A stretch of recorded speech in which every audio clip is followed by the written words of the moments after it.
Merhaba arkadaşlar, kanalımıza hoş geldiniz. Bugün sizler için Afra Saraçoğlu ve Mert Ramazan Demir hakkında yine yepyeni haberlerle karşınızdayız. Afra Saraçoğlu ve Mert Ramazan Demir hakkında dikkat çeken gelişme.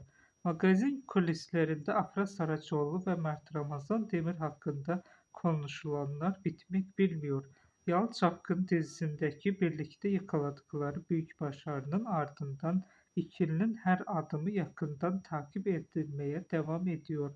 Son dönemde hayranlarının dikkatini çeken en önemli konu ise iki ünlü oyuncunun kariyer planı oldu.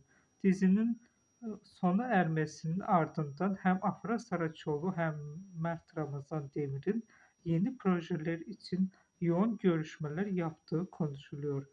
Özellikle sosyal medyada yayılan bazı iddialar hayranlarını yeniden heyecanlandırdı.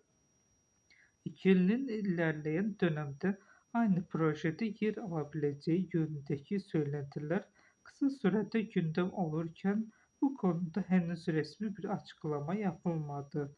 Afra Saraçoğlu'nun son dönemde daha seçici davrandığı ve kariyerinde uluslararası projelere yönelmek istediği öne sürülüyor.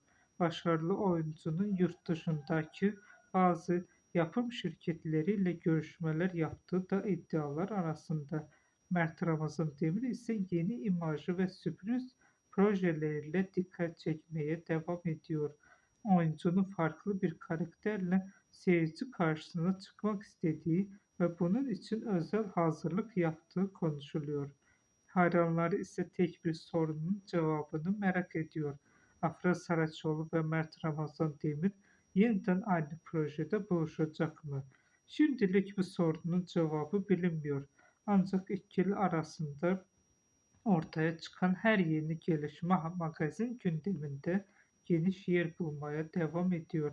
Yeni gelişmeler geldikçe sizlerle paylaşacağız.